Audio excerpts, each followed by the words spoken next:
좋아하는 일을 하고 싶은데 제가 뭘 좋아하는지 모르겠어요. 어떻게 하면 스스로에 대해 더 잘 알 수 있을지 한번 여쭤보고 싶었습니다. 영원한 숙제죠. 아주 우리 옛날에 백마탄 왕자님이나 공주님을 만나는, 근데 그런 사람이 잘 안 나타나잖아요. 그런 것처럼 좋아하는 일이라는 게 바깥에 분명하게 있고 나는 그것들을 발견하기만 하면 된다라는 생각을, 그게 나타나면 이 일을 해야 되겠다라는 생각을 하는데, 기성세대 분들이 실제 저희 세대를 보시기에 배가 불렀네 라고 이렇게 생각하시는지도 좀 궁금하고, 기성세대가 지금 청년세대를 좀 어떻게 생각하고 바라보시는지.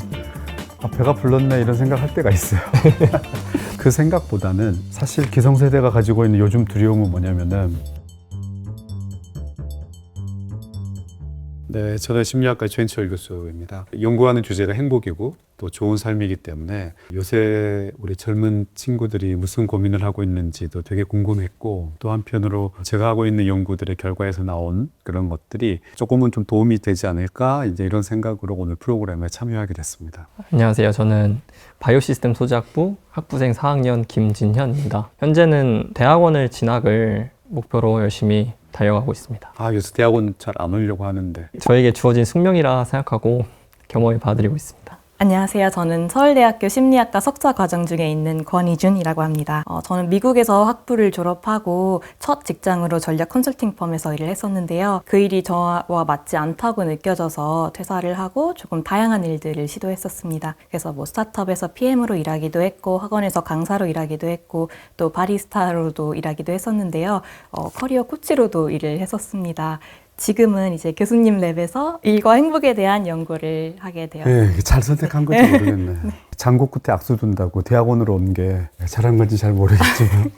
저는 이제 이걸 우리 같이 해보자고 한 이유가, 보통은 이제 도대체 뭘 하며 살 것인가, 그 다음에 어떻게 살아야 될 것인가, 이런 고민이 한 20대? 이때가 굉장히 많이 던지는 질문이고, 그게 지나면 50대, 60대가 되면 그런 질문은 이미 다 해결돼서 아주 평탄하게 살고 있는 것처럼 많은 분들이 생각하는 것 같아요. 그런데 저도 그럴 거라고 생각을 했는데, 지금 제 모습을 보면 아직도 사실 고민이 있다. 어떻게 내 커리어를 가져가는 게 좋고, 은퇴 이후는 어떻게 사는 게 좋은지에 대한 고민을 하고 있는 모습을 보면서, 이 고민이 특정 시기에만 있는 건 아니다. 나만이 가지고 있는 고민은 아니다. 그래서 이 불안을 조금 덜어주고 싶은 마음이 있었어요. 어떤 의식이 있는 존재로서 우리가 가져가야 되는 당연한 과정이니까 이걸 너무 힘들어하지 않았으면 좋겠다. 데이터를 보면 그 나이와 행복이 U자형 커브를 그리거든요. 그래서 요 20, 30대가 제일 행복이 낮아요. 그러니까 지금 약간 불안하고 좀 행복하지 않은 게 어떻게 보면 조금 시간이 지나면 좀 잘 버텨내면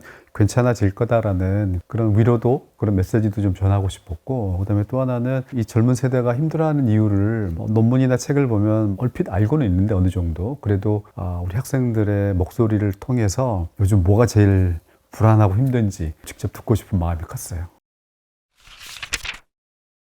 제가 일을 하다가 대학원에 들어왔다 보니까 나이에 대한 고민이 요즘 조금 많습니다. 나이를 물어보는 거 실례겠죠? 학번으로 하게 되면 14학번, 네, 14학번이었어요. 그래서 제가 석사랑 박사까지 다 마치고 나면 적어도 7년이라는 시간이 걸릴 거고, 그 이후 일자리가 보장이 되는 게 아니기 때문에 이런 생각만 하면 굉장히 불안해지거든요. 저도 입학은 공대로 했거든요. 2년을 다녔어요. 너무 고민이 많았어요. 이게 내가 하고 싶은 공부인지, 재미도 없고, 그래도 공대를 졸업하면은 취직은 잘 된다. 그때 이제 그런 얘기가 있었기 때문에 계속 할 건지, 그래도 다른 걸 할 건지 고민이 많았고, 그리고 이제 남자였기 때문에 군대를 가야 되잖아요. 그래서 대학원 가고 학위받고 하면은 나이가 너무 길어질 것 같은 그런 불안이 있었는데, 한 가지 좀 저한테 결정하는데, 그런 불안을 떨어뜨리고 뭔가 결정하는데 도움이 됐던 거는, 길게 봐야 되겠다.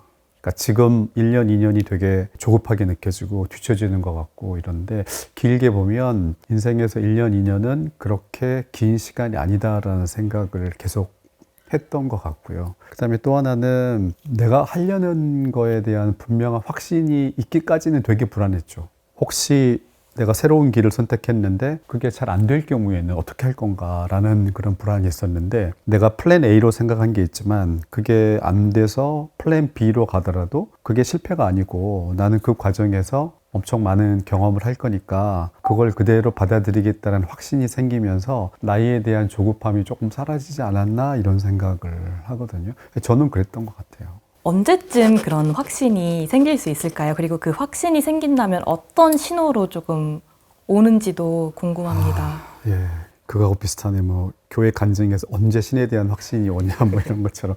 근데 어느 날 어느 순간 갑자기 그전에는 없었는데 어느 순간 탁 오는 것 같지는 않고요. 불안을 계속 가지고 사는데 우리가 어떤 일을 시도하기 전에는 머릿속으로만 생각하잖아요. 내가 A라는 전공을 하다가 B로 바꾸면 그래서 시간이 이렇게 흘러가면 내 나이가 얼마가 되고 이렇게 머릿속에서 생각을 하는데 실제 우리가 그 속에 들어가서 사는 거는 아주 구체적인 삶이잖아요. 매일 아침 일어나서 수업을 듣고 밥을 먹고 친구들을 만나고 무슨 시험 준비를 하고 굉장히 구체적인 삶이니까 그 구체적인 삶을 살다 보면 하루하루 많은 어떤 생각들이 일어나고 변화도 일어나고 기회도 생기는데 우리가 머릿속에서는 그런 거는 전혀 없을 거라고 일단 그거는 배제하고 완전히 개념으로만 생각하는 거예요. 내 나이가 지금 예를 들면 30이다. 이때 공부를 시작하면 뭐 37에 끝난다. 그러면 30살에서 37 사이에 그냥 그것만 있는 걸로 생각하는데 수많은 일들이 벌어지니까 어느 순간이라고 딱 정하기는 어려운데 그런 어떤 그 일상의 경험들을 하고 성공 경험도 하고 실패 경험도 하고 새로운 경험도 하고 누구를 만나고 이러면서 그러면서 마음이 조금 정해졌던 것 같거든요. 그래서 닥쳐서 살게 되면 묘하게 해답들이 보이더라. 그러니까 무책임하게 그냥 한번 해보세요 이게 아니고 삶을 구체적으로 살기 전에는 내 손을 더럽혀 가면서 살기 전에 머릿속으로만 생각하게 되면 굉장히 불확실한데 막상 뛰어들어서 살게 되면 하루하루의 목표가 생기고 일주일의 목표, 한 달의 목표, 1년의 목표가 생기니까 살아보면 괜찮았던 것 같아요. 그래서 그것도 지금 얘기한 것처럼 몇 살쯤 되면 확신이 생길 거다. 그거를 풀려고 지금부터 계획을 세우면 너무 힘들지 않을까 싶은데. 그럼 교수님께서는 그 때로는 삶을 길게 보는 것도 중요하고 혹은 때로는 약간 하루하루의 목표에 좀 집중하면서 살아가는 것도 중요하다는 말씀을 해주셨는데 이 둘을 좀 조화롭게 생각할 수 있는 방법이 있을까 또 궁금하거든요. 제가 20대로 다시 돌아가서 솔직하게 제가 어떻게 살았는지를 보면 다 끝난 다음에 정리하니까 제가 이렇게 얘기를 하는 거지 막상 살 때는 그거를 답을 가지고 살았던 것 같진 않아요. 우리 왜 글을 써보면은 첫 문장을 써놓고 보니까 첫 문장이 두 번째 문장을 만들어내는 경우가 있더라고요. 그러니까 처음부터 첫 번째는 이 문장, 두 번째는 이 문장, 세 번째는 이 문장 계획을 세운 게 아니었던 것 같아요. 제가 얘기하는 거를 정답인 것처럼 처음부터 생각하면 더 불안해질 거예요. 그렇게 살아야 되는가 보다라고 생각하는데 살아보면 어떤 지혜나 솔루션이 본인들에게 나타나게 되어 있다. 그걸 믿으면 좋을 것 같아요. 조금 여유 있게 생각하시면 어떨까. 굉장히 오픈되어 있는 마인드와 좀 호기심을 갖고 살아가는 게 중요할 것 같다는 생각이 들었습니다. 그렇죠. 하버드를 졸업한 이제 졸업생들이 미국에 졸업하면 뭐 한 30년 되면 리유니언 이런 행사를 하잖아요. 거기 참여했었던 저널리스트가 30년 리유니언을 하고 느낀 점을 정리해서 글로 썼어요. 근데 그분이 거기서 얻은 첫 번째 깨달음이 뭐였냐면은 그 누구의 인생도 계획한 대로 흘러가진 않았더라. 우리 동기들 중에서 가장 계획적이었던 모든 걸 계획을 세웠던 그 친구의 삶조차도 그 친구가 계획한 대로 흘러가진 않았다. 저는 그게 우리가 좀 기억했으면 하는 거예요. 그냥 내버려 둔다라는 게 아니라 원래 인생은 되게 복잡하게 굴러간다. 이 모든 과정에는 나 외에도 수많은 요인들이 있고 내 인생은 그런 요인들에 의해서 우연히 어떤 길로 바뀌기도 하고요. 저도 사실은 제가 지금 연구하고 있는 행복이 처음부터 연구하고 싶었던 건 아니거든요. 내가 아닌 외적인 요인에 의해서 내 삶이 바뀌는 것, 그게 내가 주체성이 없어서가 아니고 실제로 인생이 그렇게 돌아가기 때문에 한번 용기를 내서 내가 아닌 요인들에 나를 좀 맡겨보는 생각도 하면 좋지 않을까 싶은 거예요. 지금은 너무 우리 그 젊은 세대가 내 안에서 분명한 게 없으니까 불안하다 이렇게 생각하는데 그냥 세상이 나에게 많은 것들을 제공해 줄 수 있다. 예, 오픈마인드라고 표현해도 좋고 호기심이라고 표현해도 좋고 그냥 어떻게 잘 되겠지라고 하는 약간의 낙관적인 막연하지만 그 생각도 필요한 것 같아요. 저는 교수님 근데 어느 정도 조금 명확한 목표가 삶에 있는 게 저 어렸을 때는 저희 모두가 대학 만을 바라보고 대학이라는 목적지를 향해 달려갔었는데 딱 도착하고 나니까 그 다음 이제 갈 길을 잃은 느낌을 많이 받았어요. 그래서 확실한 저의 뭐 엔드 골은 아닐지언정 어느 정도 목적지를 정하는 게 인생에서 좀 필요하지 않을까. 제가 이제 제 대학원생들에게 많이 했던 이야기가 12월 31일이 공부하기 제일 좋은 날이다. 12월 31일 날 저녁에 늦게까지 공부할 때 쾌감을 아느냐 이런 얘기를 한 적이 있어요. 그거는 공부하라고 제가 얘기한 게 아니고 보통 12월 31일이 되면 새해 뭐 해맞이를 보기 위해서 뭐 일출을 보기도 하고 막 이런 거 하잖아요. 그다음에 새해 결심 막 적기도 하고. 그런데 저는 그런 것도 필요한데 그 시간에 공부해라. 큰 목표를 세우는 게 중요하지 않다라는 게 아니고 그런 낙관성이 의미를 가지려면 순간순간 하루를 성실하게 살아내는 게 밑받침이 되지 않으면 그런 일은 잘 안 될 수도 있다는 생각 때문에 그랬던 것 같아요. 그래서 이 후자를 안 하고 전자만 하는 거는 진짜 위험한 것 같아요. 너무 꼰대 같은 얘기인가요? 그리고 자연스럽게 무슨 주제하고 관련된다고 생각하냐면 성공의 기준, 성취의 기준을 자기 나름의 기준을 자연스럽게 정해야 되는 문제하고 연결이 되는 것 같아요. 눈에 보이는 어떤 우리 사회가 규정한 어떤 성취로 학위를 받는다 혹은 어느 기업에 가서 연봉 얼마를 받는다 뭐 어느 지위에 오른다 이것만을 성취라고 딱 규정하게 되면 성공을 경험할 수 있는 기회들이 좀 줄어들잖아요. 그런 객관적인 것들도 필요한데 내가 이 일에서 무엇을 경험할 거고 어떤 의미를 실현할 거고 라고 하는 그 눈에 보이지 않는 것들을 자기 성공 경험에 집어넣게 되면 조금 자신감이 생길 것 같거든요. 물론 이렇게 얘기할 수 있죠. 교수님은 이미 안정적인 삶을 살고 있으니까 그렇게 편안한 말씀하실 수 있다고 얘기할 수는 있을 텐데 저도 그런 부분이 있다는 걸 인정하면서도 그럼에도 불구하고 다른 사람의 눈으로 볼 때는 내가 지금 시간상 늦고 그다음에 성취를 못 이룬 것 같지만 내 안에서는 나름대로 나는 많은 것을 경험하고 있고 이루고 있다라는 그런 확신이 좀 들지 않을까 이런 생각을 해요. 때로는 약간 그런 기준을 낮추면서 오는 행복도 분명 있는 것 같아요. 약간 그런 작고 소소한 행복도 되게 저희 삶에서 되게 적지 않은 비중을 차지하고 있구나라는 생각을 하게 되는 것 같습니다. 교수님, 저는 커리어 코치로 일했을 때 제가 가장 많이 들은 고민 중 하나가 좋아하는 일을 하고 싶은데 제가 뭘 좋아하는지 모르겠어요 라는 말이었는데요. 어떻게 하면 스스로에 대해 더 잘 알 수 있을지 한번 여쭤보고 싶었습니다. 영원한 숙제죠. 아주 우리 옛날에 지금은 이런 표현을 안 하지만 백마탄 왕자님이나 공주님을 만나는 그런 상상을 했잖아요. 근데 그런 사람이 잘 안 나타나잖아요.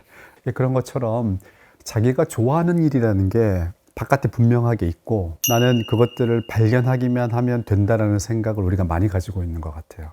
그게 나타나면 이 일을 해야 되겠다라는 생각을 하는데 우리가 원하는 것, 영어로 interest라고 하는 거가 어떻게 생겨나는지에 대한 연구를 보면 그런 거는 이렇게 발견되기도 하지만 만들어진다고 얘기를 하거든요. 어떤 일을 계속하면서 재미와 의미가 발견될 수 있다, 개발될 수 있다라는 생각을 하는 게 저는 굉장히 중요하다는 생각을 해요. 그래서 그러려면은 약간 인내심이 필요한데 우리가 조금 해보고 이건 나랑 안 맞는 것 같아라고 포기를 많이 하면 진짜 자기가 좋아할 수 있는 그 포텐셜을 발견을 못하게 되는 것 같아가지고 아주 싫지만 않으면 그 일을 조금 오래 붙들고 해보게 되면 거기서 재미가 좀 발견되지 않을까. 좋아하는 일을 직업으로 삼으면 행복하다라는 분도 있고 좋아하는 일이 일상이 되면 싫어하는 일이 될 수도 있다라는 분도 있잖아요. 좋아하는 일을 직업으로 삼는 것이 반드시 행복을 의미하는 것인지 한번 여쭤보고 싶습니다. 최근에 그 트럼프 대통령이 당선되고 나서 테슬라 주가가 엄청 뛰었잖아요. 그래서 제가 아는 친한 교수가 친구인데 요즘 내가 트럼프가 좋아지려고 해. 농담 삼아 한 얘기지만 그 좋아하는 거, 잘하는 거, 돈을 많이 버는 거, 이 세 개가 개념적으로는 굉장히 대립적으로 생각을 하는데 이게 굉장히 맞물려 있어요. 그래서 좋아하는 일이 계속해서 우리에게 행복을 주려면 그게 잘하는 것으로 연결이 돼야 될 건데 그렇게 될 가능성이 많이 있다. 그 다음에 진짜 요새 금융치료라는 말을 많이 쓰잖아요. 특별히 좋아하진 않았는데 갑자기 이게 돈이 많이 돼. 그러면 그 일을 사랑하게 될 가능성이 있기 때문에 이 세 가지 좋아하는 거, 잘하는 거, 돈 되는 거를 이 세 가지 중에 반드시 하나가 더 우월하니까 그걸 택해야만 된다라는 강박적인 생각은 버리고 본인의 어떤 가치에 의해서 이 세 가지 중에 하나를 하다 보면 나머지 두 개 따라올 가능성이 있다. 그렇게 생각해요. 처음에 교수님께서 하셨던 말씀도 그렇고 직접 살아봐야 알 수 있는 것들이 좀 있는 것 같아요. 내가 이걸 좀 하다 보니까 좋아질 수도 있는 것 같고 진짜 그러면 결국에는 약간 행복이라는 거는 스스로를 좀 잘 알아야 얻을 수 있는 건가라는 생각도 드는 것 같아요. 그 실제로 행복하게 이제 이미 살고 있는 사람들에 관한 연구를 보게 되면 그런 사람들은 선호가 상대적으로 조금 더 분명한 것 같아요. 좋아하는 거에 더 집중하고 좋아하지 않는 거에는 시간을 좀 덜 쓰는, 처음부터 그분들이 그랬을 수도 있지만 시간이 흘러가면서 좋아하는 거에 더 집중해야 되겠구나라는 어떤 깨달음이 있어서 그렇게 되는 것 같기도 하고요. 교수님께서는 그러면 좋아하시는 일이랑 잘하시는 일이 일치하시나요? 저는 운 좋게 특히 이제 가르치는 거, 강의하는 거는 좋아했고 계속 하다 보니까 조금 실력도 느는 것 같고, 연구하는 거는 그렇게 좋아하진 않았어요. 하다 보니까 어떤 성과를 내기도 하고 그러니까 더 좋아지고 이런 거지. 특히 교수라는 사람들에 대해서는 오해가 많이 있거든요. 교수들은 처음부터 공부 벌레였을 거다. 그냥 벌레였을 수는 있지만 공부 벌레는 아니었던 거예요. 처음부터 굉장히 좋아하고 잘해서 공부를 했을 거라는 생각은, 그런 분들도 주변에 계신 것 같지만 저는 아니었던 것 같아요. 주변에도 그렇고 저도 그렇고 좋아하는 걸 직업으로 삼고 싶은 그런 심리가 커진 것 같은데, 이게 예전부터도 그래왔던 현상인 걸까요? 아니면 요즘 들어서 더 커진 그런 어떤 심리적인 현상인 걸까요? 과거에는 어떤 일을 선택할 때 내가 얼마나 좋아하는지는 우리가 어떤 선택하는 방정식을 세울 때 주요 변수는 아니었던 것 같아요. 그때는 비유하자면 내가 누구를 대변하는 에이전시 같은 개념으로 내가 우리 가족을 위해서 혹은 어떤 사회를 위해서 이런 걸 해야 돼라고 하는 마치 대리인과 같은 삶을 살았기 때문에 내가 좋아하는 걸 하면 좋지만 그게 중요한 기준은 아니었는데, 지금은 에이전시가 아니라 이제는 내가 사는 거니까 그 내 선택의 방정식 속에 좋아하는 게 이제는 딱 들어가 있는 거죠. 다만 아까도 제 얘기를 말씀드렸지만 좋아하는 거가 개발된다라는 생각도 하면서 조금은 인내심을 좀 가지면 좋겠다. 이런 이야기 할 수 있을 것 같아요. 그건 제가 사실 두 분에게 물어보고 싶은 거거든요. 저는 그냥 쉬어보질 않아서, 그래서 왜 요즘 실제로 그냥 쉬는지 그 이유가 뭔지가 굉장히 궁금해요. 저는 이제 그냥 쉬어봤던 경험이 조금 있었는데요. 직장을 그만두고 새로운 일을 찾기 전까지는 항상 조금의 휴식 시간을 가졌던 것 같아요. 근데 이제 첫 직장 그만두고 나서는 좀 자아 탐색의 시간, 내가 진짜 누구이고 어떤 일을 하고 싶은지 그런 좀 탐색 시간을 갖고자 쉬었었고요. 그 후에는 진짜로 지쳐서 쉬었던 적도 있었는데요. 그냥 쉬는 청년이라고 하면 살짝 부정적으로 들릴 수는 있는데, 저는 이게 각자 사람마다 쉬는 이유가 다 존재한다고 생각을 하고 있거든요. 그냥 이제 뉴스에서는 이 모든 많은 사람들이 쉬는 이유를 알 수가 없어서 그냥 쉬는이라는 표현을 쓰지 않았을까. 저의 마음은 약간 복잡해요. 그러니까 심리학자로서는 다 이해하죠. 그런 게 필요하다. 근데 또 한편으로는 저도 아이를 키우고 있는데 다 성인이 됐는데 거의 습관적으로 얘기를 하는 것 같아요. 휴학할래. 뭐 때문에 휴학할래 그러냐 그러면 그냥 휴학할래. 친구들도 다 이런 얘기를 할 때 이해가 안 되는 거죠. 이제 말은 진짜 내가 이거 해가지고 나를 좀 탐색하고 뭐 이런 시간을 갖겠다고 얘기하는데, 진짜로 그 시간에 자기 탐색이 이루어지고 있나 생각해보면 또 아닌 것 같아가지고 왜 쉬지? 라는 생각이 사실 좀 복잡한 마음이 있는데, 그 이야기를 직접 저희 아이들한테는 못하죠. 또 아빠 꼰대 같다 그럴까봐 약간 조급함이 저한테는 있어요. 저는 들었던 생각이, 교수님, 저희가 여태까지 진짜 열심히 달려왔고 앞으로 나의 삶을 바라보면 또 계속해서 달려가야 될 텐데 지금 잠깐 쉬는 게 괜찮지 않을까, 이런 마음이 조금 있었던 것 같습니다. 살아가다 보면 가끔 나아가고 있긴 한 건가? 라는 좀 방황하는 시간이 들 때가 있는 것 같아요. 근데 교수님께서는 내가 어디에 있는 거지? 라는 생각이나 이런 방황을 하셨던 적이 있으실까요? 있죠. 지금도 그렇죠. 난 여기서 왜 이러고 있나 생각을 하니까. 그러니까 아마도 이거는 저희 같은 사람이 살아왔던 세대의 특징일 것 같은데, 그렇다 그래서 예를 들면은 뭐 한 학기, 뭐 6개월, 1년을 그냥 일을 하지 않고 쉰다라는 거가 참 납득하기 어려운 현상이었던 것 같거든요. 이제 특별히 문제가 있으면 그건 당연히 당연히 쉬어야 되는데 그게 아니고 순전히 자기의 내적인 어떤 고민과 갈등을 해결하기 위해서 잠시 쉰다라고 하는 거는 선택지에 아예 들어가 있지 않았던 거라서 그래서 그 부분에서 소위 기성세대와 젊은 세대 사이에 약간의 갈등과 오해도 있을 수 있겠다라는 생각은 해요. 그렇지만 좀 이상하긴 해요. 근데 이제 이런 생각도 가능하지 않을까라는 생각을 합니다. 그냥 쉰다고 얘기할 때 우리에게 뭔가 발상의 전환이 이루어지거나 새로운 생각이 들 때 필요한 시간은 그렇게 긴 시간이 아닐 때도 있는 것 같거든요. 그래서 약간 그 미니 브레이크 같은 거, 며칠 동안 어디 여행을 다녀온다든지. 그래서 쉬는 거가 번아웃이 와서 진짜 쉬는 경우를 제외하고는 뭔가 다른 거를 아주 적극적으로 추구하기 위해서 일상으로부터 벗어나는 것, 이렇게 재정의를 해서 그렇게 쉬어보는 게 좋지 않을까라고 생각을 하거든요. 저는 한번 잠시 쉰 적이 있었는데 전역한 직후에 세상과 좀 나를 알아가 보는 시간을 갖고 싶다. 학교에서 할 수 없는 것들을 좀 해보고 싶어가지고 되게 다양한 계획을 세웠었는데 그 시간이 온전히 저에게 주도권이 있다고 생각했던 시간이 오히려 계획대로 안 되는 거예요. 약간 뭐 지원했던 것도 떨어지고 하고 싶었던 것도 할 수 없게 되면서 그래서 처음에는 되게 불안했던 것 같아요. 방황하고 약간 내가 학교로 그냥 갔어야 되는 거 아닌가? 허튼 짓 하고 있는 건 아닌가? 라고 좀 생각을 하다가 어느 정도 시간이 지나니까 좀 안정화되고 저도 약간 이 시간 속에서 의미를 찾았던 것 같은데 이제 한 학기가 다 지나가면 초조해질 것 같아요. 내가 이 쉬는 동안 뭘 했었나라고 생각하면서 오히려 더 괜히 내가 쉬었다라는 후회도 생길 수 있을 것 같아가지고 제가 계속 쉬지 말라고 푸시하는 것 같은데 그건 아니고요. 제 생각엔 요즘 이렇게 청년들이 무기력함을 느끼는 게 저희 한국만의 문제가 아니라 전 세계적으로 일본이라든지 뭐 중국의 탕핑족이라든지 이렇게 아무것도 안 하고 좀 무기력의 극계에 달한 그런 청년들이 많아진 것 같아요. 운둔 청년이라고 표현을 하기도 하는데요. 혹시 이런 청년들에게 교수님께서 무기력함에서 벗어나기 위해서 할 수 있는 작은 행동이나 변화를 조언해 주신다면 어떤 말씀 해주실 수 있을지. 그런 개인이 지금 처해 있는 그 심리적인 상태의 스펙트럼이 굉장히 다양할 것 같거든요. 그리고 그 중에 일부는 진짜 임상적으로 우울증으로 진단받을 수 있는 분들도 있을 거예요. 근데 이제 그런 분들에게 너는 왜 이렇게 삶에 대해서 계획이 없느냐, 목적이 없느냐라고 야단치는 거는 정말 도움이 안 되는 거니까 전문가의 도움을 반드시 받아야 된다라고 얘기를 할 수 있을 것 같고요.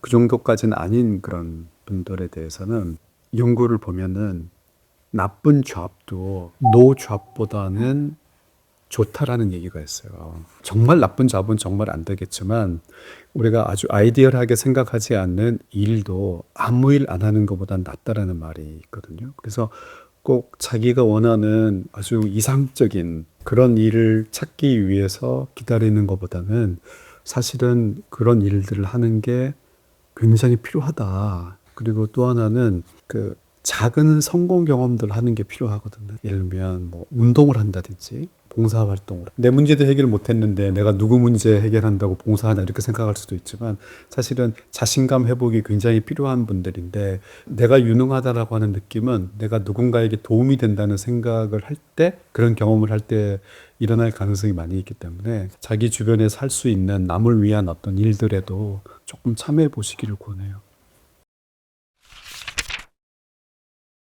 교수님 말씀 들으면서 또 우리가 왜 쉬는 데 있어서 조금 더 불안함을 느끼나를 생각해 봤을 때 요즘은 경쟁이 점점 더 치열화됐다고 생각 들거든요. 모두의 스펙이 다 상향화되어 있고 또 인턴십을 구하고 싶어도 거기서조차 경력을 요구하는 이런 현상 속에서, 이런 사회 속에서 이런 과도한 경쟁 시대 때 어떻게 저희가 조금 마음을 좀 편안하게 먹을 수 있을까요? 경험을 하기 위해서 요즘은 경험이 있어야 되는 것 같아요. 맞아요. 마치 목욕탕에 가기 위해서 목욕을 해야 되는 이제 구조적인 이유들이 좀 있잖아요. 지금 세대는 자기 부모님보다 자기가 더 잘 살 수 있을 거라는 확신이 없는 세대예요. 이건 우리나라뿐만 아니라 많은 나라들에서 나타나는 그런 현상인 거죠. 거기다가 SNS를 통해서 그 경쟁이라고 하는 거가 글로벌하게 이루어지잖아요. 소위 성공하고 잘 나가고 있는 사람들의 라이프 스타일들을 우리가 이렇게 보면서 나는 지금 뭐 하고 있지? 이런 이제 불안이 생기는 거예요. 그래서 한편으로는 구조적으로 운이 안 좋다. 일단 조금 위로를 하고 싶거든요. 이거는 본인들의 책임은 아니다. 어쩔 수 없이 사회가 이렇게 됐다. 미안한 마음이죠, 기성세대 입장으로서. 나만 그런 게 아니구나 라는 생각이 들었을 때 거기서 오는 위로가 되게 작지 않은 것 같더라고요. 이게 내 잘못이 아니다. 운이 안 좋았다. 일단 그렇게 생각하고. 그런데 그렇다 그래가지고 우리는 포기하자 이럴 수는 지금 없는 거잖아요. 그러니까 이제 개인적으로는 그러면은 이거를 어떻게 좀 적응하고 보호할 것인가라는 노력이 이제 필요한데 이것도 쉬운 것 같진 않아요.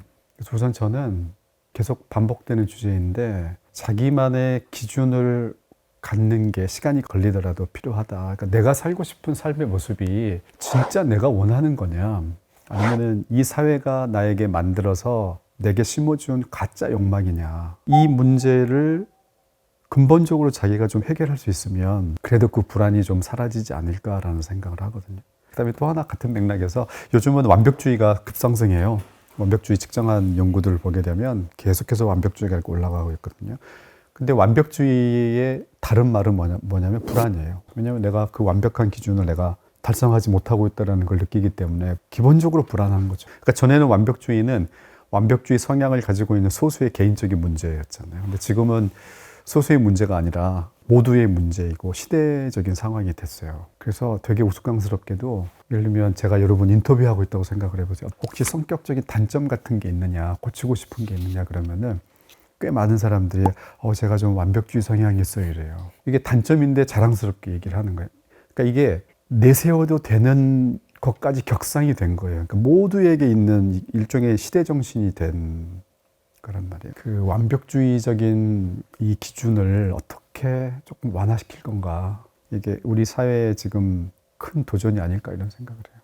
요즘 청년들이 되게 스스로에 대한 관심이 많잖아요. 그래서 MBTI도 약간 그런 일환일 것 같고, 근데 제 생각에는 질문의 방향을 스스로 돌리다 보니까 그러면 내가 달성할 수 있는, 내가 커리어에서 달성할 수 있는 최대치는 어디일까? 라는 질문도 자연스럽게 떠오르고, 약간 이러한 일환에서 뭔가 좀 더 완벽주의가 좀 만연해 있는 것 같지 않나라는 생각이 들거든요, 저는. 과거에 비해서 지금은 이 나 진짜 툭툭 대문자가 된 이 아이가 모든 거의 중심이 된 세상을 우리가 살고 있는 것 같아요. 그래서 우리가 계속해서 오늘 얘기했던 게 내가 원하는 게 뭔가, 나는 무엇을 하고 싶은가라고 하는, 그러니까 내가 살아가는 이유와 목적을 찾기 위해서 안으로 들어오는, 내 안으로 들어온 노력을 하고 있는데, 제법 많은 사상가들이나 학자들은 관심을 밖으로 돌려야 그 삶의 의미와 목적이 더 잘 발견된다라고 이야기를 하거든요. 우리 알고 있는 그 행복론을 쓴 버트런드 러셀이라는 분도 내가 진짜 행복해지는 거를 알게 됐는데, 그때가 언제냐면은 관심이 내 자신으로부터 바깥으로 돌려졌을 때 내가 행복해졌다라는 걸 알게 됐다고 얘기를 해요. 이 바깥에 대한 관심이 있을 때 우리 삶에 어떤 생기가 돌게 돼 있는데, 나한테만 관심을 돌게 되면 삶의 활력이 좀 줄어들게 돼 있거든요. 유태인 그 캠프에 수감되어 있었던 Man's Search for Meaning이라는 책을 썼던 분의 또 다른 저서에 보면 Yes to Life라는 좀 더 잘 알려진 게 있어요. 그러니까 이분이 그 유태인 나치 캠프에서 얼마나 큰 비극을 그러니까 인간이 경험할 수 있는 진짜 모든 비극을 다 경험을 했는데, 그 상황에서 자기가 왜 살아야 되는지에 대한 의미를 발견한 사람들은 이제 잘 이겨냈다 이렇게 얘기를 해요. 그런데 그 또 다른 책에서 근데 그 의미를 발견하는 방법에 대해서 요즘 사람들은 그때 그 시대의 사람들이 하고 있는 방법은 전부 자기를 통해서 의미를 발견하려고 한다. 나는 뭘 해야 될까? 나는 뭘 좋아하지? 라고 자기에게 질문을 던지는데, 그런 질문보다 효과적인 거는 세상은 나에게 뭘 요구하지? 내가 내 가족을 위해서 할 수 있는 일은 뭐가 있을까? 이 조직에서 내가 기여할 수 있는 부분은 뭐가 있을까라고 밖으로 질문을 돌리는 게 훨씬 더 좋은 방법이라고 얘기를 해요. 결국 이걸 균형의 문제일 것 같은데요. 그러니까 내가 원하고 내가 추구하는 게 뭔지를 안에서 찾는 방법도 해야 되겠지만, 그것만 하게 되면 조금은 지금 우리가 얘기했던 그런 문제들이 해결되지 않고 더 심화되는 것 같으니까, 내가 원하는 게 뭘까를 질문하기보다 세상이 나한테서 원하는 게 뭘까, 이렇게 질문을 한번 프레임을 바꿔보는 것도 진짜 중요한 것 같아요. 요즘 젊은 세대는 뭘 할 때 행복을 느낄까요? 저는 이번 주가 사실 제 생일 주간인데, 이제 생일 주간 때 대방어 먹을 때 좀 행복하더라고요. 저도 친구들이랑 맛있는 거 먹거나 재밌는 시간 보낼 때 좀 가장 행복을 많이 느끼는 것 같고요. 최근 들어서는 가을에 단풍 보거나 겨울에 여기 서울대학교 풍경이 굉장히 이쁘더라고요. 그래서 그런 걸 보면서 나이 든 사람들이 근데 그런 행복을 위해서 의도적으로 삶을 그렇게 설계를 하는 편인가요? 아니면 그냥 우연히 그런 것들이 찾아오기를 기다리는 편인가요? 저는 약간 일부러 좀 찾아가려고 노력하는 것 같아요. 행복을 찾아가지고 끄집어내서 이거를 음미하려는 노력이 되게 쉽진 않잖아요. 근데 노력하고 있는 것 같아요. 행복을 위해서 우리 부모님이 본인들 위해 사는 것보다 나는 이런 거는 진짜 잘하고 있다. 뭐 나는 아니더라도 요즘 친구들은 과거 부모님 세대보다 더 잘하고 있는 게 있다. 저는 아까 전이랑 얘기가 조금 이어지는 것 같긴 한데요. 저 자신에 대해서 좀 많이 알려고 그런 노력을 많이 들였어요. 그래서 뭘 좋아하는지, 또 어떤 공간에 가는 걸 좋아하는지, 커피는 어떻게 마시는 게 좋은지, 그런 사소한 것까지 좀 세세하게 나라는 사람은 어쩔 때 가장 행복을 느낄까, 이런 나에 대한 관심이 부모님보다는 조금 더 하지 않을까, 그런 생각이 드는데요. 맞아요. 그런 건 진짜 요즘 세대가 잘하고 있는 것 같아요. 자꾸만 지금 요즘 세대는 문제가 많다 뭐 이렇게 얘기를 하는데 자기 삶을 어떻게 해야 행복하게 꾸릴 수 있는지에 대해서 과거보다 훨씬 더 많이 알고 있고 적극적으로 노력하고 있고 이런 건 되게 좋은 점인 것 같아요. 뭐가 또 있을까요? 사실 부모님들은 그러니까 어떻게 하면 행복한지 아셔도 그걸 자식 때문에 좀 포기하시는 경우가 많잖아요. 근데 저희는 그냥 내가 이렇게 하면 행복하네 하면 이렇게 온전히 누릴 수 있는 그런 저희가 좀 지금 입장에서는 좀 잘하고 있지 않나 라고 생각이 드는 부분인 것 같습니다. 자기의 중요한 의사결정에서 행복을 중요한 기준으로 삼는 거는 아주 좋은 변화인 것 같아요. 한 가지만 우리가 좀 조심하면 좋겠다는 생각이 드는데 행복을 중요하게 생각하는 것과 행복에 대해서 좀 집착하는 거는 좀 다른 거여서 거기에 집착하는 태도를 보이는 것은 오히려 행복을 떨어뜨린다는 연구들이 많이 있어요. 그러면 약간 행복을 연인처럼 좀 생각해야 되는 건가요? 약간 집착하지 않고. 그 되게 좋은 비유인 것 같아요. 진짜 기발한 비유인데 그 행복 연구에 아주 대가가 있는데 그분이 행복을 정의를 하면서 쉬운 정의에서 이분이 뭐라고 얘기하냐면 행복은 자기의 삶을 자기가 사랑하는 정도이다. 그러니까 내 삶을 내가 사랑하면 그게 행복이다라고 얘기를 하거든요. 되게 좋은 비유인 것 같아요. 교수님께서 정의하시는 행복이 좀 뭔지 한번 여쭤보고 싶어요. 제가 정의하자면 내가 원하는 삶을 사는 것. 그러니까 내가 원하는 삶을 살려면은 결국 크게 보면 두 가지인 것 같아요. 실제로 객관적으로 원하는 삶을 살거나 아니면은 내 마음을 비우거나 그리고 둘 다 하거나 그렇게 생각하니까 실천은 어렵더라도 적어도 머릿속에서는 아주 명료하게 길이 보이는 것 같아요. 그럼 혹시 실례가 안 된다면 교수님은 지금 행복하신가요? 어떻게 보여요? 행복하신 것 같아요. 어떻게 보여요? 10점 만점으로 했을 때 몇 점으로 보여요? 8.9점. 저도 8.9죠. 제가 그 정도 스스로 그렇게 생각을 해요. 근데 그거에 너무 감사한 이유가 제가 행복을 연구하고 강의하는데 실제로 저는 그렇게 행복하지 않아요. 행복을 연구할 뿐입니다 라고 얘기하면 되게 맥 빠지잖아요. 듣는 사람도 신뢰를 못하니까. 저는 제가 그 정도 행복하다는 거에 너무 감사하게 생각하고 있어요. 교수님은 최근에 언제 가장 행복하셨어요? 굉장히 많이 있는데 제 딸이 독립해서 살고 있거든요. 직장 생활하느라고. 자주 못 오는데 한 달에 한 번, 두 달에 한 번 이렇게 올 때가 있는데 예고하지 않고 왔을 때 본인들은 잘 모를 거예요. 근데 부모에게는 그런 게 행복이거든요. 또 한 번은 아주 친한 사람들하고 하루 종일 시간을 보낸 적이 있어요. 그 시간이 아직도 기억에 아주 선명하게 남을 정도로 진짜 즐거운 시간을 가끔 보낼 때 그때 진짜 행복했던 것 같아요. 교수님, 근데 그러면 행복을 연구하는 과정도 행복하신가요? 주제가 행복일 뿐 연구는 힘든 일인 것 같거든요. 사람들이 행복을 연구하니까 교수님 밑에 가서 대학원생 하면 되게 행복할 거라고 이렇게 생각하는 사람들이 있는데 전혀 그렇지 않아요. 거기에는 진짜 어려움들이 많죠. 저는 행복합니다. 그럼 교수님은 약간 저희 나이 때 행복하셨나요? 지금보다는 덜 행복했던 것 같아요. 그래서 20대로 돌아가겠느냐 이렇게 물어보면은 20대 몸으로 살고 싶으냐 그러면 그것에 필요한 20대로 돌아가겠냐 그러면은 그건 아니었던 것 같고요. 근데 그럼 도대체 왜 지금이 더 좋냐 그러면 뭐 나이를 통해서 깨달은 것들도 있고 제일 큰 거는 가족이 아닐까. 물론 20대 때도 뭐 부모님도 계시고 했지만 내가 내 가족을 꾸리고 사는 이 삶이 굉장히 큰 행복이 있는 것 같거든요. 저의 가족이 있다라는 거가 엄청 큰 요새 행복의 원천인데, 요새는 또 그 생각에 동의하지 않는 젊은 세대가 많은 것 같아서 결혼 미루거나 안 하거나, 결혼을 해도 또 아이는 낳지 않거나 이런 게 굉장히 보편화되어 있는데, 본인들이 생각하기에 왜 요즘은 이렇게 결혼, 출산 이런 문제에 대해서 과거보다 더 소극적인지. 저는 그것도 마찬가지로 좀 다양한 이유들이 있는 것 같은데요. 아무래도 당연히 현실적으로 돈 문제도 있는 것 같고요. 또 특히 이제 집 문제 이런 것도 있는 것 같고요. 또 하나는 결혼을 하고 특히 아이를 낳으면 내가 여태껏 누렸던 나의 그런 편안함이나 행복함이 조금 없어질 것 같다라는 그런 생각도 들기도 하고요. 또 제가 주변에 친구들과 얘기를 해봤을 때 공통적으로 얘기되는 또 다른 문제가, 결혼을 해서 아이를 낳아서 아이에게 정말 최상의 것들을 제공해주고 싶은데, 근데 그렇게 해주지 못했을 때 좀 미안할 것 같다.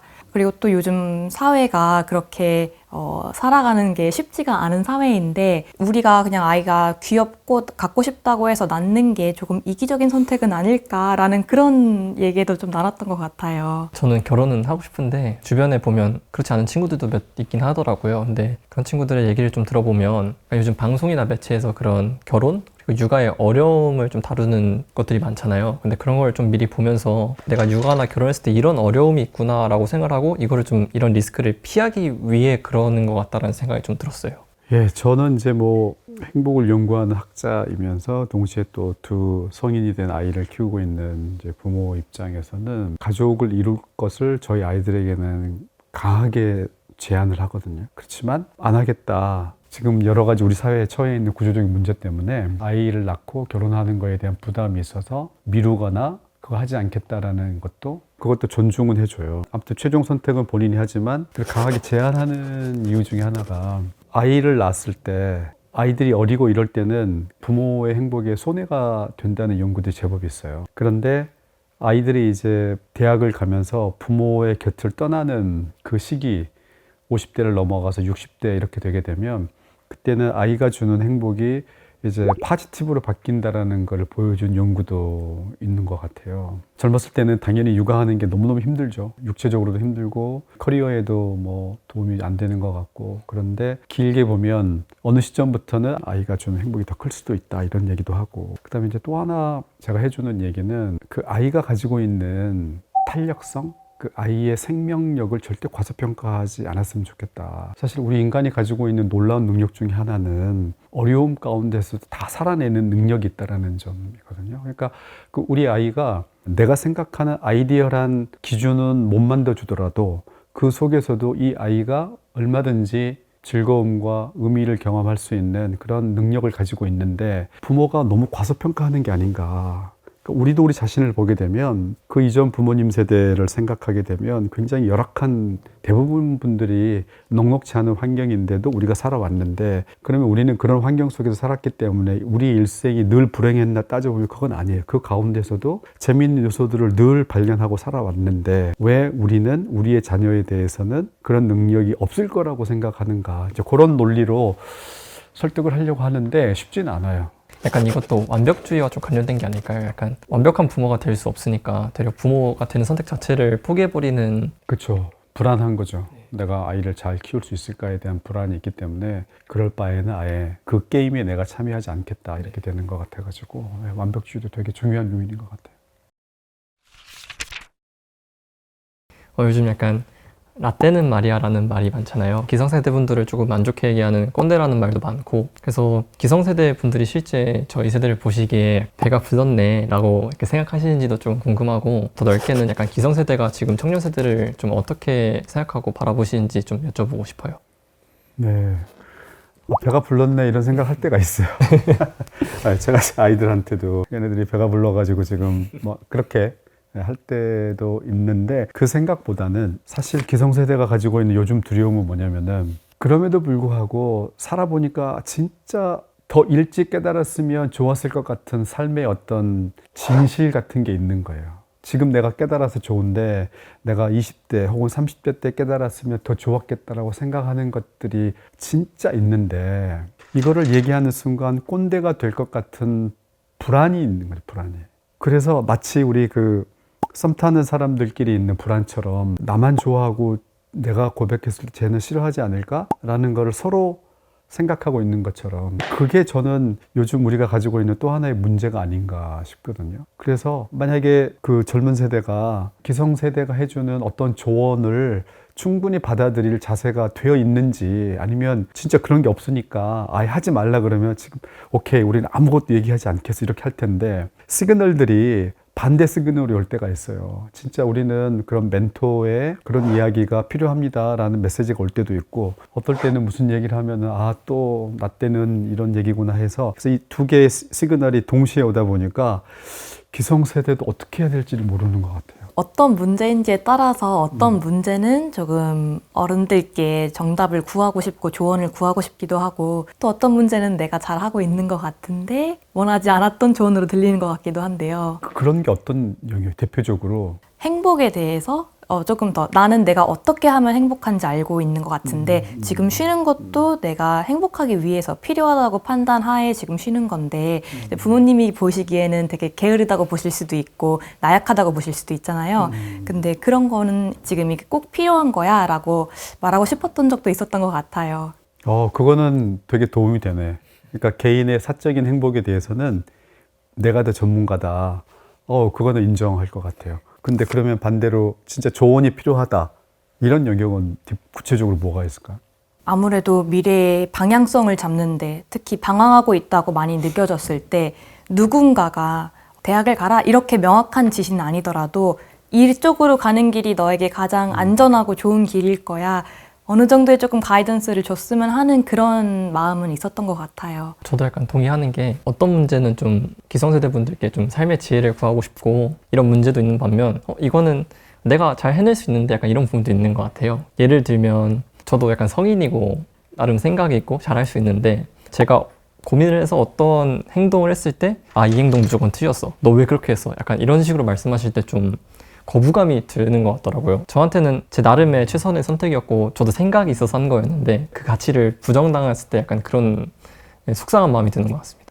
이 두 분 말씀에 너무 동의를 하고 좀 숙연해졌어요. 그래서 근데 도움이 됐던 게 이게 오케이 그 두 개 영역으로 크게 나누자면 나눠가지고 아무리 기성세대지만 사실은 모르는 본인들보다 모르는 거니까 거기에 대해서는 존중해주고 다른 영역은 만약에 요청하면 편안하게 얘기를 해야 된다 그래서 마음이 조금 놓이기도 하네요. 오늘 우리 여러 가지 얘기를 나눴는데 한편으로는 내가 너무 꼰대같이 훈계쪽 얘기를 했나 이런 사실 약간 불안함도 있고요. 근데 개인적으로는 많이 배웠어요. 시대가 달라졌고 처해 있는 상황이 다른데 기성세대가 마치 모든 걸 다 아는 것처럼 그동안 너무 행동하지 않았나 이런 어떤 반성도 되고 저는 되게 좋았는데 두 분 어떠셨는지 모르겠어요. 저도 오늘 교수님 말씀 들으면서 정말 배웠던 게 많고 좋았습니다. 특별하게 두 가지가 크게 기억에 남는데요. 하나는 삶이 계획대로 흘러가는 건 아니다. 30년 뒤에 내가 어떤 삶을 살고 있을지는 그 누구도 알 수가 없다. 그래서 너무 완벽하지 않아도 되겠다는 그런 생각이 들었고요. 또 다른 거는 관심을 나에서 밖으로 돌려보자. 그러면 더 행복할 수도 있겠다라는 생각이 그 말씀이 너무 좋았습니다. 저는 오늘 교수님이랑 말씀 나누면서 그냥 이 과정 자체가 되게 좀 행복했던 것 같아요. 저만 그랬나요? 약간 되게 20대만 그런 게 아니구나라는 나도 나이가 들어도 계속 안고 가야 하는 고민이구나 라는 걸 깨달은 게 오히려 되게 위로가 되었던 것 같고 그 과정에서 약간 서로의 고민을 나누고 좀 공감하면서 그 과정 자체가 좀 행복한 대화가 되지 않았나 싶습니다. 이제 마지막으로 저는 바라는 것 중에 하나가 제가 가지고 있는 고민이나 불안을 젊은 세대에게 역으로 물어보는 기회가 있었으면 좋겠다. 그러니까 왜 우리는 젊은 세대가 기성세대에게만 묻는 이런 방식으로 하는가. 오히려 반대가 돼서 기성세대가 젊은 세대에게 질문을 구하고 조언을 구하면 그게 오히려 젊은 세대에게도 도움이 되지 않을까. 의견을 주는 그 과정에서 그 본인들에 대한 답이 나올 것 같아가지고 우리 다음번 기획할 때는 교수들이 학생들에게 질문을 던지고 조언을 구하는 그런 걸 해보면 너무 좋겠다 이런 생각을 했습니다. 생각해보지 못했던 방식이네요. 아무튼 두 분 오늘 너무 감사했습니다. 감사합니다. 네, 고맙습니다.